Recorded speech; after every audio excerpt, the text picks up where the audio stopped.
This show is brought to you by Safety FM. The Jay Allen Show is streaming now on safetyfm.live. Well, hello and welcome to the Jay Allen Show. We are coming to you live from the Safety FM studios in Orlando, Florida. As we have told you from time to time, we will be bringing some different things to this version of the show, as we have transitioned over the last few weeks from the Safety FM flagship show to the Jay Allen Show. Well, I have to tell you, with this particular interview, I have been sitting on this one for a few weeks. So as I am doing the recording of this, and this is the intro, and we are live right now on safetyfm.com and on safetyfm.live, I will tell you that this interview is one of these interviews that went on for a very, very long period of time. And as I've always have told people that come onto the show, they are entitled to say whatever they want, talk about whatever they want. So I will bring you this episode wanting you to know that this is kind of free range. You come in here, we have the conversation, and you talk about the things you want to talk about, be it good, bad, or indifferent. On today's show, we speak with Tamara Parris.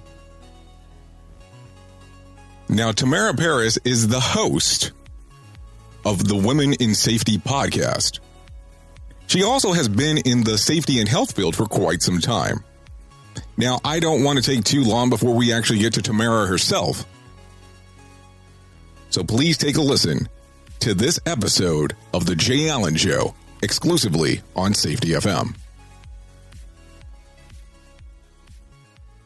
We can do like a whole radio show. Like right now, I could drop you into our radio station and we could go directly live into the interview. Oh, that's very cool. And, I think that's kind of an important thing to discuss, because I myself, I'm grassroots. So I'm doing this grassroots style. And what I notice is that a lot of people, they see the outcomes, and Jason and Pedro and I actually spoke about this in our recent collaborative podcast, is we're seeing a lot of outcomes on the internet, and we're measuring ourselves and others by that. And when what we see out on the internet isn't always what's actually occurring in the background. Right. So. Well, I mean, and that's the fun part there, because what happens, especially when you start taking a look at some of these things, when you start comparing yourself to someone else, that's some of the problems that you run into. That's why I don't ever look at this whole thing where it should be a comparison style. It should just be more along the lines of, are you doing the work that gets you excited on a day in and day out basis, opposed to what is Joe Blow doing down the road? And is he better at it, or is she better at it, at what they're doing? Absolutely. Absolutely. And when you can get to that place, Jay, where you're being your true self, and there's struggles. I mean, sometimes you kind of bump along, but I love the way that I'm not even sure if it's called a podcast. What I do is really, because what I do is I'm a community person and I'm part of the safety community. And I really found that we're very disjointed. And so my question out to the world was, how can we create more collaboration amongst us and more discussion? Because a lot of the time, the safety professional will be alone in their role in the company. And so we don't really have those people previously to bounce our ideas off of. At least that's where I was 10 years ago when I started all this. And so technology is amazing because it really fills that gap. Well, I think that it's made some connections out there for us, but I think that there's still some of that fear aspect where you turn around and there's some people that still look at this as a very competitive industry. And if I team with you, all of a sudden this means that I am putting my endorsement on you. And also at the same time, because I am quote unquote endorsing you, now all of a sudden you might take away some of my potential clients or current clients because I have said she is good to go. Does that make sense? It does. It does. And I remember we were kind of chatting on a thread. Like, one of my concerns is this whole illusion that's been created about thought leaders and influencers, and this person's better than that person. At the end of the day, we're just all humans going through life, collecting experiences. And what I really want to do is just share my experiences. Share my experiences because I've learned from them, and hopefully somebody else will share theirs with me, and then we can have both of us learning new different things, because I don't want to go through a bad experience if somebody else has, if I can already learn from what you've done, Jay. Well, I mean, and that's kind of interesting. And I think that really where I wanted to go with some of this, because your experiences are much different than most people. You started in this from a social worker aspect and then moved your way forward. So how does this journey start for you? That's the weird thing, is I didn't even know health and safety was ever a thing. Here's a scary fact, is that I worked for a good probably 30 years, 35 years out in the work world, and I didn't even know there was an Occupational Health and Safety Act. I didn't know we had laws in the workplace that were meant to make it safe. And I was a social worker. And I just think that's really sad, wrong, and scary, because general public should know about their rights in the workplace because we spend so much time there. And I won't digress too much. I fell into health and safety when I was actually on Roatan, Honduras, and I was helping some people put satellites up onto somebody's roof. And the person that we were doing was a health and safety manager. So that was my first introduction. I was about 35 years old at the time, around that, to health and safety. So, I'm going to ask the rude question now. What year are we talking about? That year, I'm going around 2004. Okay. So 2004, but because it was just before my son was born. Okay. So, but prior to that, you're a social worker, you're doing social work. All of a sudden you discover this person that's actually in health and safety. So what kind of, I guess, attracted you to it? His care. He came out of his house and he saw what the three of us were doing.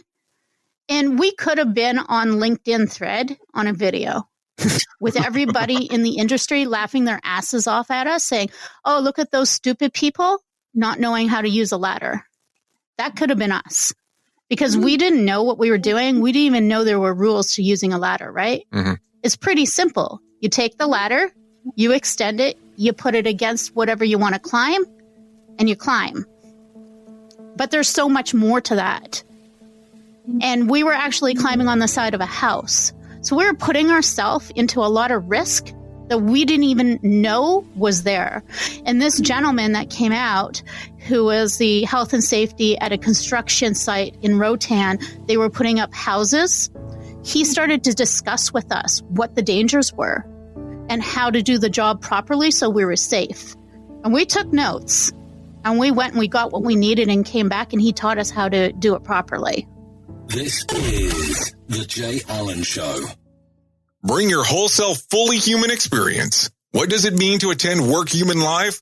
The HR event where like-minded people gather to bring more humanity to workplaces and the world. Being present, this isn't about running around exhausted to endless sessions. It's about joining the movement to shape the future of work and immersing yourself in positivity, knowledge, and transformative experiences. Bring your whole self to this chance to learn and grow, but also a wholly human experience where you can take time to decompress, get inspired, rejuvenate, and refresh with mindfulness and meditative activities. Connecting with others, it's about human connection, conversation, and collective passion to shape the future of work by making it more human. Find yourself and forge new networks. CTAs register today at www.workhumanlive.com and use code PODCAST to save $200. Have you learned about human and organizational performance and you wanted more? Well, now is your chance. Fisher Improvement Technologies is conducting an advanced HOP practitioner workshop. Now is your opportunity to learn these advanced HOP techniques in this 2-day workshop that is designed to give leaders the ability to understand and manage integrations of advanced error reduction in organizations, also known as AERO. Participants are provided with multiple experiential learning opportunities to ensure they can use the information in their day-to-day interactions. For more information, go to aerohp.com. That is AEROHP.com and click on the link that says Open Enrollment. And we are back on the Jay Allen Show on Safety FM. So when this occurs, what do you decide from that point on that this is something that you're interested in going into, or how does that start?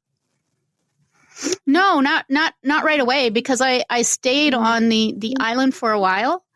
And but I did start it because I had that background in social work, and I like to research resources for people, and I was helping other people do work. And so now that I was aware that there actually are safe protocols for work, I started to research that a little bit more. And through that's when I started to understand that the Rotanians who were doing stuff like a lot of gardening, that the different types of gloves that they could be wearing to protect their hands, right? Or the different type of boots that they could be wearing in order to protect their feet when they're using machetes. Like, this is the real world stuff that people are dealing with in other countries that we don't even think about in our life, like up here in Canada, right? Because not many of us are going out and using machetes to cut grass. And so once I started to integrate myself and talk to different people online, that's when I started to realize there was this profession called health and safety. And then I started to even educate myself more about how could I get into this, because I looked at it as a social worker for business in a way. So this career change, though, were you, I guess we'll use the word afraid when you first decided to do this? I mean, all of a sudden you're doing something that you've been doing for years to go for something that you just recently discovered. You found some things online, but all of a sudden you're going to take this leap of faith of really changing careers. So how does that whole thing look for you at first? Is there fear behind it? It was scary. It was very scary because I had a degree in social work. I had gone to university and I had mapped out finally what I was going to finally do. Because if you remember in your post, everybody else was talking about their childhood dreams of what they were going to be. I really didn't have any. And so finally, at a certain point later on in my teenage years, I like to work with people I worked with Alzheimer's to start, senior citizens with Alzheimer's, because I'm very patient and I don't mind repeating myself. And then from there, that's how I started to work with people who were homeless, right? And people who were immigrant families coming to Canada. It all kind of fed into one another. So I had no idea that I would end up here in health and safety, and so passionate about it. So the passion starts, all of a sudden you're going for your first, let's say, job, gig, however you want to word it. How does that whole process go? So all of a sudden you go in, they notice that you have a past in social work. They also notice that now you have a degree in health and safety. How does that first job interaction on getting that first job gig, how does it go? Actually, it gets a little weirder than that for my adventures in life, is because after I was working in Rotan and I had started dipping my foot into this thing called health and safety and leveraging now the safety manager that I had found on the island and like constantly going back and chatting with him about different things and, you know, what they were doing in the construction and what we could be more implementing where we were. Afterwards, I actually went back to Mexico, and at which point that's where I met an individual who had a CCTV company and securities. And so when I was talking to that person about the health and safety and things that I had learned, that person was like, oh, well, you know what? This should be really in my business too, because he had people going up to confined spaces. For the closed circuit TV? Yeah. Mm-hmm. Yeah. You know, and so, because they were running the lines, the cable, right? And so when you're running cable, you have to get into all these different spaces that we don't usually think of because we just see the cameras on the outside. Right. We see the end product, not really the process through. Yeah, but I mean, they're going into ceilings, they're going into elevator shafts, they're going all over the place in that kind of work. So as you start doing this, all of a sudden now you're inside of there. So that's technically your first job in health and safety then. Exactly. Okay. Yeah. So how did the process go? Especially being in another country? He brought it over to he had stuff in the States and then started up in Canada. Okay. And so that's how that kind of led to there. And so that was my actual first job in health and safety. It was basically saying, okay, you know, this is how it goes, right? You're the health and safety person now because you know 5%. I think it's sometimes it goes that way, or it either goes, you're being punished, now you're taking over safety. That's normally what I've seen in the past. Because you showed some sort of interest in it somewhere. Right. So we're very fortunate. Are you on the behavior side of the house at the time? Is that what you're looking at? Is that kind of the process that you're looking to? When I started, I didn't even know at the beginning about the behavior and all systems and all that. I just came at it like, wow, okay, so what do we need to do here to make sure that things are done as safely as possible? So I did the only thing I did know how to do as a social worker, which was go talk to the employees. And I started having conversations with them saying, okay, so, what have you found you need in order to help make this safer? And what did they tell you? What was the return? Especially because that's not normally based on what you're telling me timeline. That's not the approach back then. So this has to be kind of a culture shock to some extent inside of any organization. Well, they were a little shocked that somebody was coming and talking to them, but they would give me some recommendations and ideas. I would go back and I would research them, and then I would bring back what I found. Sometimes I found better solutions, or sometimes the solutions that were given to me was better than anything else I was finding out there. And then we would start implementing them. So essentially, you're kind of jumping out around country after country. You're at one point, from the stuff that I could find, you were in France. Then, of course, you mentioned Rodan, then also Mexico. You get back to Canada. So there's a difference in some of course, the requirements. So are you having to do all these back-end studies on government requests, especially Providence-driven, based on whatever province you're in Canada, on how these health and safety things apply? I didn't do health and safety in France. That was a long time ago. You really went back on me. That's what I'm supposed to be doing, isn't it? Yeah, no, absolutely. Good job, Jay.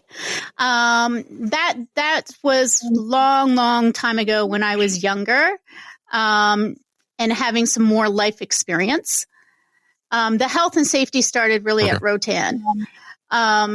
So yes, I was trying to figure out with the government on the island if they had any expectations, which at that time they didn't, but that brought up that conversation there. And then when you got to Mexico and stuff, I was learning from people who were doing it there what was expected over there. Okay. So you kind of had, we'll say, quote unquote, subject matter experts around you that could help you within whatever the guides were for the area. Absolutely, because you can't do it on your own. And anybody who says that they can, I'd be really cautious about, because you can't know everything and you can't know what you don't know. You have to learn from somebody. You have to learn from somewhere. Well, that's very difficult for some people to admit to. So I always think it's interesting when somebody can come on, especially someone like yourself, that can make that particular reference. So let me ask a couple of strange things here. So you decide all of a sudden later on that you're going to take a step out on your own. So you're doing this now, and all of a sudden you're jumping out and doing your own business. How does this come about? See, I don't know, because I don't feel like I'm on my own. Maybe that's because I have the community around me, so I don't feel like that. But at some point, you had to decide that this is what you were doing. So what was the leap of faith where you said, okay, I don't have to be tied into a quote-unquote corporation. I'm going to do my own thing. Now that you're asking me, Jay, I never really thought about that. I had this bigger idea in mind about how do we get those in safety, because we're all over the place, more together and collaborating and working so that we're kind of focused. I know I'm not answering the question the way you want it to be answered, but... This is The Jay Allen Show. Pre-accident investigation media in association with Safety FM presents Learning from Accidents, Advanced Investigation Theory and Practice. Have you ever wanted to learn about advanced investigation theory and practice? Well, this might just be your chance. On May 7th through May 8th, learn from some of the best in the business. On day one, Dr. Todd Conklin will cover theory and practice of advanced investigation. This workshop does not spend time teaching professionals how to do investigations. Doing investigations is not difficult. This workshop spends the day talking about how to think about investigations using the new view of safety as the presence of capacity and not the absence of prevention. On day two, Nip and Anard will cover learning from accidents, the Costa Concordia case. This is about an accident that occurred on January 12, 2012. The driving point with this one. A central question for us has been, what can we learn from this accident and many such high-profile accidents? Drawing on first-hand video, interviews with the captain, and an extensive research into the accident, we have created a documentary-style narrative for this accident. For more information, go to novelist.solutions. That's novelist.solutions. This event will take place at the Hampton Inn in Las Vegas, Nevada, right off of Dean Martin, directly across the street from the In-N-Out Burger. And don't worry, the hotel does not have a casino. Make sure that you tell your employer. Are you tired of actually going to a safety event and it's extremely boring? Well, let's go ahead and change that moving forward. Reach out to our team here at Safety Focus Moment and let us make your next event extraordinary. We can provide you anything from guest speakers to full-blown workshops. To find out more information, go to safetyfocusmoment.com. That's safetyfocusmoment.com. And don't forget to tell them that you heard it here on Safety FM. And we are back on The Jay Allen Show on Safety FM. Well, I mean, I look at it this way, and it's not that you have to go down a path that I'm looking for, but at some point I look at it this way, especially when you're going into the independent contractor area of life. You're either normally getting a consistent paycheck from company X, or you're doing it on your own where you're getting checks from A, B, and C company because you're doing work with them. So that's why I just asked that question of how does it change, and you're okay with it, because that's normally most people that are getting into this industry. That's normally their fear point starting off of, how am I going to get a check week to week or month to month, or however the pay period or pay schedule works on when they first go out on their own, because it's not guaranteed. But if you're saying that you didn't have to have that, you didn't go through that portion, that's perfectly fine, because everybody's different. That's the great part about it. Yeah, no, I didn't go through that process in my head. I mean, I was fortunate with Safeopedia that I know Scott and Jamie for many years. So it was just like a natural fit to be working with. The Safeopedia thing doesn't come out until what, roughly like 2019 or so? But you're doing this on your own now for almost 11 years. When you say this on my own, about doing your own work, self-free. On social media, or where it says that you're actually, it says that you were an independent, from what I can find, an independent contractor based on, unless you were doing two things at once. Sometimes I was doing two things at once. Yeah. Okay. I understand better what you're meaning now. So yeah, people would come to me and I would be working with people on contract basis, but I was also having some jobs. Okay. So that's also probably part of it. So I was doing two things at once. Then. So you were still doing a full-time job, but then just doing this as a side gig. Okay. Yes. That's where the confusion is. Now you've kind of cleared that up, because I was like, wow, you are one gutsy person all of a sudden just jumping out and don't care where money's coming from. So. Oh, no, I'm a single parent. I do care where money comes from. But it's not the end all and be all. You have this tie-in with Safepedia many years later, from what I can understand. So it was back in June of 2019, give or take. And all of a sudden, when you start doing work with them, shortly thereafter, you decide to do your own podcast. What drove you to do that? I actually did a podcast before. It was called The Safety Changemaker.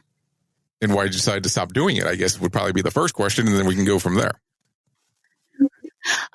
Because I moved over to doing the Women in Safety podcast, because I wanted to get that connection with other women in safety and bring more to light about what individuals are doing in the industry to give more voice. So that almost brings up a question that you sort of asked me in a thread over the weekend then. So if you decided to go with a show that was focusing mostly on women, do you feel that actually segregates and silos people because you're only focusing on women in safety? Well, on the show, I do bring in other individuals. So one person would be a woman, and then the other guest could be anybody else. But that is a concern that I do try to keep in mind in order not to do that. So any particular reason why you went with that particular title then? Because I am a woman in safety. And to be quite upfront with you, Jay, a lot of time I struggled to have voice in this industry. And where do you see the struggle come from then? And I'm not too sure. That's a hard question. You know, is it part of our internal making or what it is? So is it a concern? I haven't answered that yet. But do you think that it's a concern related, that it's a recording that someone will always be able to access regardless of time frame? So let's say, for instance, you all of a sudden today stop doing a podcast, but if I actually have you set up as part of my downloads onto my podcatcher, I can still listen to your episode even if you decide to pull them all. So somebody would still have access to the information even if you did have a flub. So is that part of the concern? No, I never ever thought of that. Okay. Well, was I supposed to? Because you said that the concern of the voice piece, so that's what I'm asking. Oh, I meant internal voice. Out into the, just, you know. No, I don't. I don't know what you mean by that. Okay. So what I meant is like just having a voice, to a platform to speak. But with the podcast, you do have a platform to speak. Okay. Yes, that's right. That's why I wanted to have a podcast in order to create a platform for people to come and speak. Because I don't think that people always get that.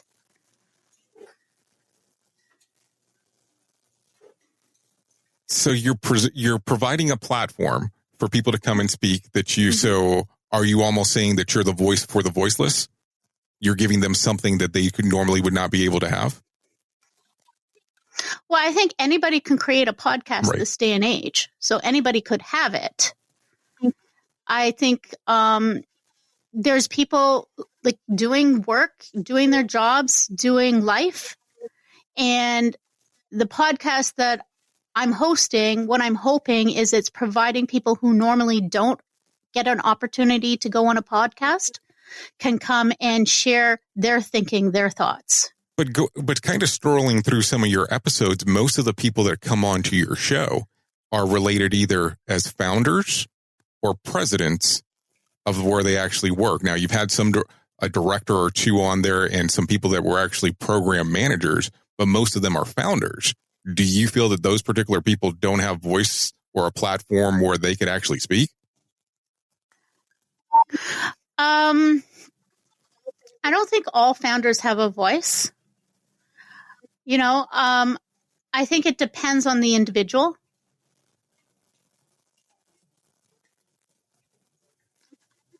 Like, I'm very open to having people on the show as guests.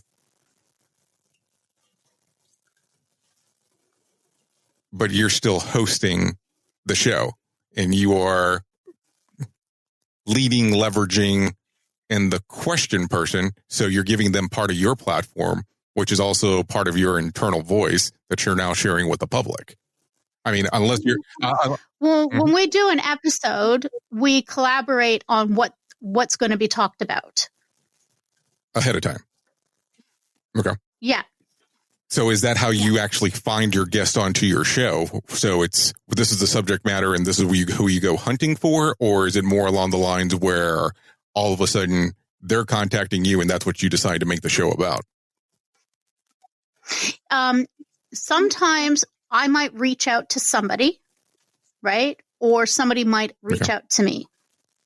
And then once that connection has been made, then we collaborate about what topic is passionate to them that they'd like to talk about. So this is why I'm probably throwing you off in regards to just doing it straight without kind of any pre-planned conversation. Yeah, that's right. That's the great thing about these organic conversations, though, because you don't know where we're going to go. And I think that it kind of worked, at least in my opinion, and everybody's going to be different. I think it works out a little bit better because we take some twists and turns that we might not actually expect. And I think that it's a good side depending on how you look at it. Of course, I'm normally the one doing the interview, not the one that's being interviewed. So it makes it a little bit easier for me than what it does for most people that are on. Absolutely. And I mean, the nature of what I'm doing is I'm trying to give other people an opportunity to hold the agenda. So I'm not creating the agenda for the show, right? But I'm sure that it causes you to do a lot more research based on that, because all of a sudden, if you're looking at I think your last episode, which was like episode 10, and you have Sylvia on, and she's normally talking a lot about mental health, all of a sudden you have to take a dive to some extent, even though it's some part of your past, into the mental health aspect to be able to carry on that conversation. Oh, yeah, no, absolutely. It forces you to learn about different topics that you wouldn't necessarily have thought of before.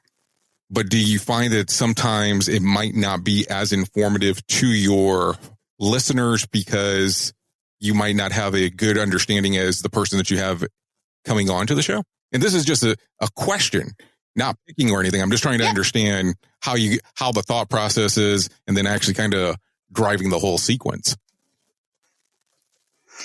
Well, it's more about providing an opportunity for community members to share their thoughts and ideas.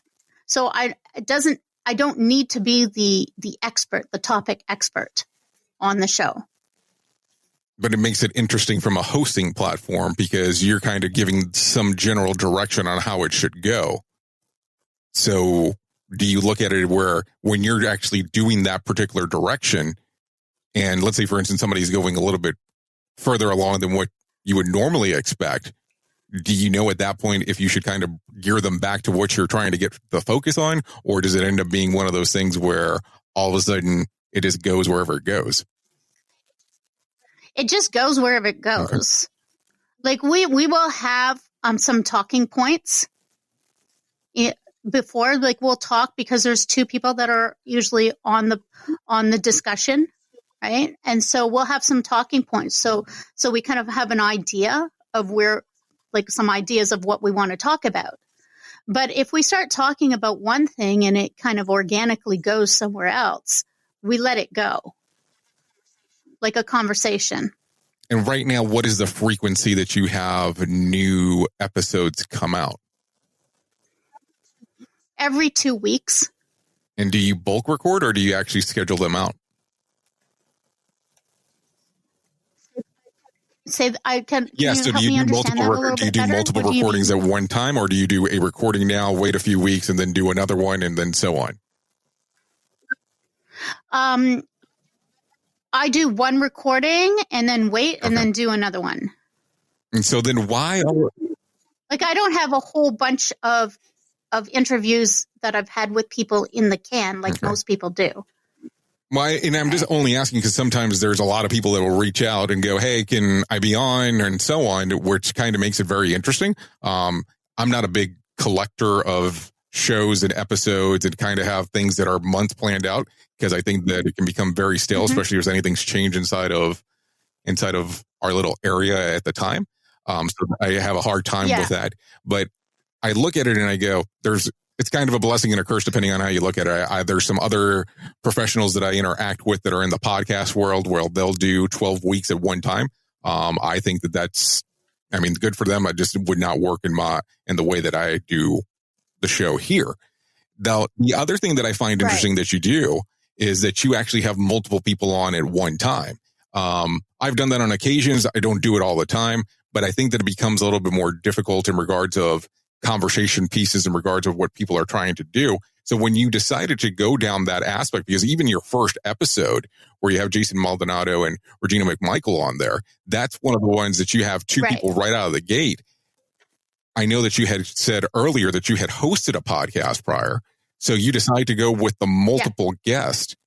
Was that something that you wanted to do from when you were doing your other show, that you knew that was the approach you were going to start taking? Well, in my other show, I did typical podcasting where you interview one person. And it just seemed to get very flat to me. As a person who's social and likes to have an opportunity to hear different people's ideas. And so when I started doing this Women in Safety, that was one of the things I really wanted to hold true on this discussion forum, is to have two people from the community join in and have a conversation. So for example, Regina McMichael was the original guest, and she invited Jason. Did you know this ahead of time? No. Okay. No, I didn't know she was going to invite Jason. I mean, they both have. No. And I didn't know Regina either. So Regina, yes, she has the title president. A lot of people do, but she just has a very small consulting firm. Mm-hmm. So, she's not like this, a big name person in the industry. Well, I mean, if you look at it, the safety training ninja, I guess her moniker is pretty well known throughout the industry, depending on where you sit. Okay. At the time, I didn't know that, but I figured that out afterwards. I mean, and they both have really good books. I mean, Regina has a really good book. Jason has the book that came out back in September. So I look at it and I go, you had some interesting people on as the first episode, even though it wasn't like your first podcast foray, but it was something that you had done previously. Right. Yeah. The only person that I knew preceding really researching the person was and JC Good invited her, was Candace Leitner from MAD.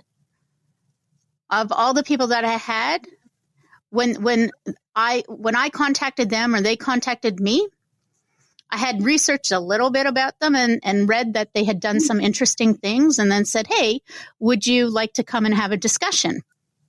Right? Linda Crockett from the Workplace Bullying Resource Center, she and I have known each other for many, many years because I actually knew her back when I was doing social work. Do you know Linda? Not offhand, but that doesn't mean anything. I'm terrible with names and faces. I see a face, I recognize it, I hear a name, and I'm like, oh, I'm not sure who it is. And most of the times I do. Yeah. Yeah, no, that's about right.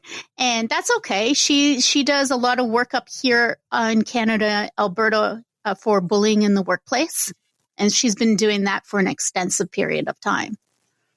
So what do you look to accomplish in the long term? So you're giving people a platform, you're having them come on, you're letting them kind of give some general direction to the podcast and to your show. And I know you're trying to help expand the community. How do you think that you're doing that? Or how do you think that accomplishment will end up happening by what you're doing? Well, I mean, I can already see by people networking together after the show. Like I'll be told by people like, "Oh, thank you for letting me do the show, because now I got to network with somebody new that I didn't know." And that's very rewarding. Like Jen Thorson and Ken Sadlin, they didn't know each other before the show. But by doing the show together, two strangers came together and they had a common interest, and now they're networking.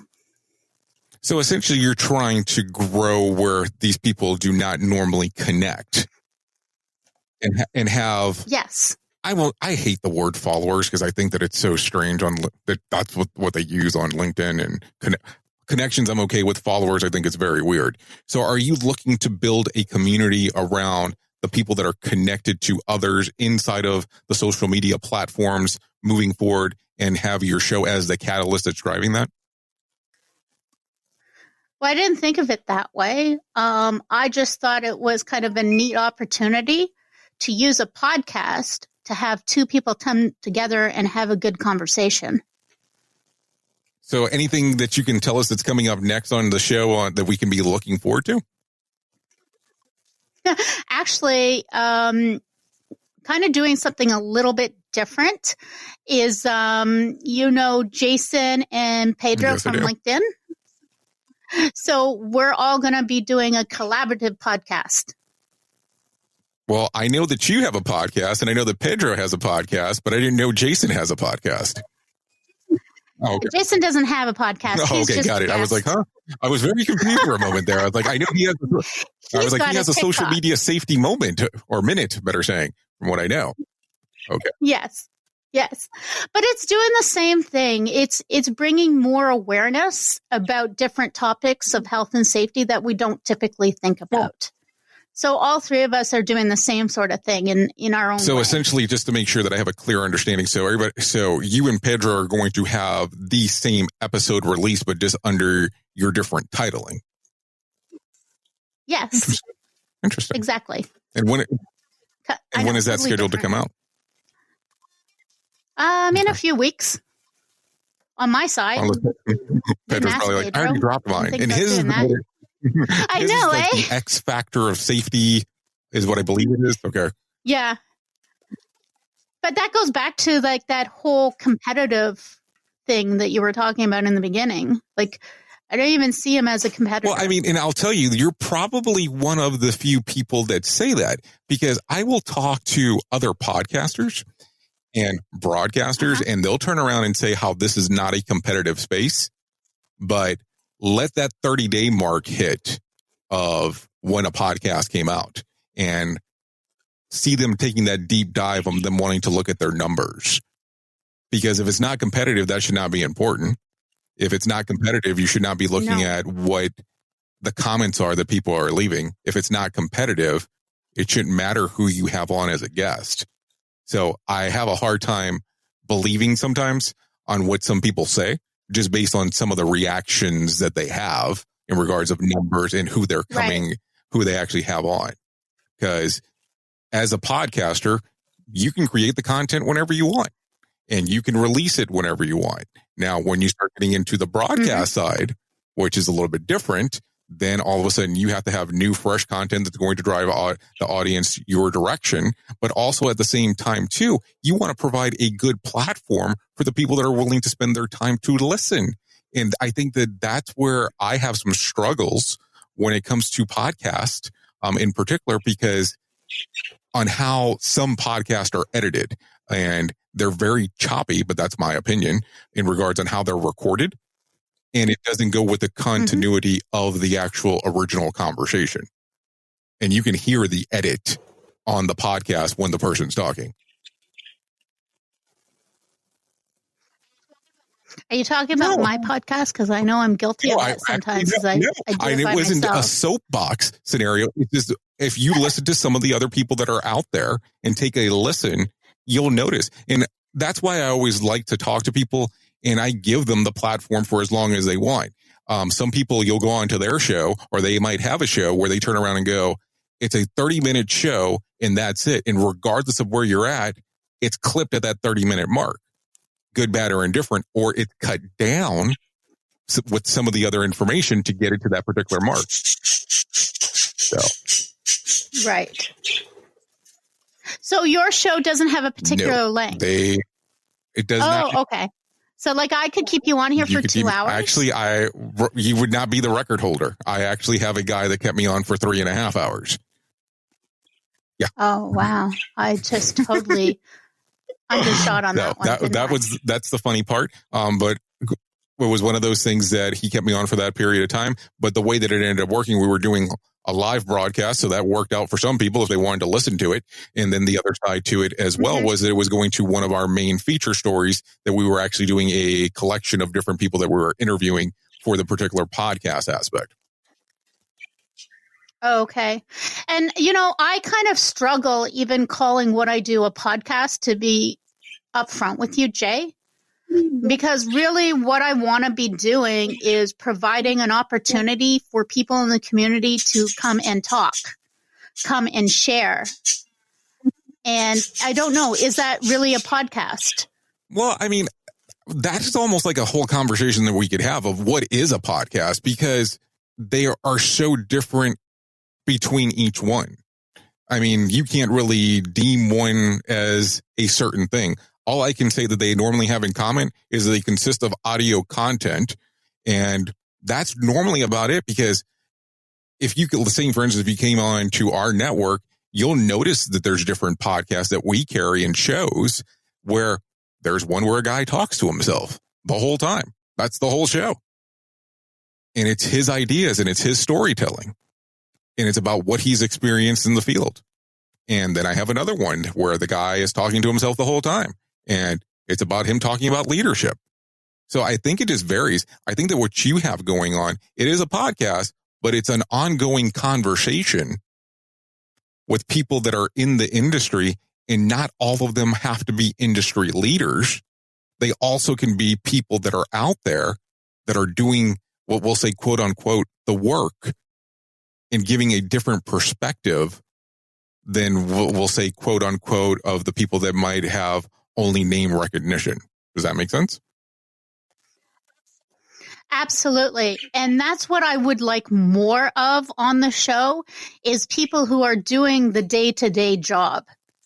And so, I'd like to reach out more to those people and encourage them that if you listen to it and it's something that you're interested in being a participant in, just DM and like, you more than welcome to come on. Well, I also, and this is my opinion, do you have a difficult time finding those people that are willing to do that? Like, I'll tell you, there is a guy that I've been interacting with for probably about 1.5 years right now, trying to get him on the show. If I told you his name, you wouldn't recognize him. But he's timid about coming on because of some of the other people that I have had on.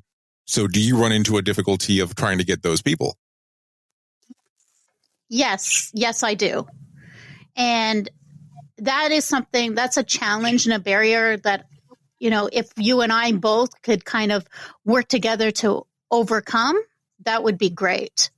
Because I do think that people who are doing the job day to day, they have so many valuable things that we could be learning from sharing that information. I absolutely agree. I think that the people that are actually doing the work have sometimes a lot better understanding than the people that are giving you, we'll say, quote unquote, potentially on what could occur. But that's, of course, an opinion. So, Tamara, if people want to know more information about you, where can they go to get some more information? Well, I'm on LinkedIn, so that's the easiest place to connect with me. But if you're going to, don't just send me a connection. Like, send me a message about what you want to connect with. Like, what are you looking when you're connecting with me? And keep it professional. And I know that you actually have a LinkedIn group that you oversee.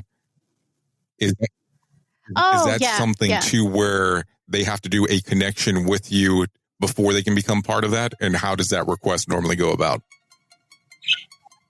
Oh, no, anybody can join that EHS professional group.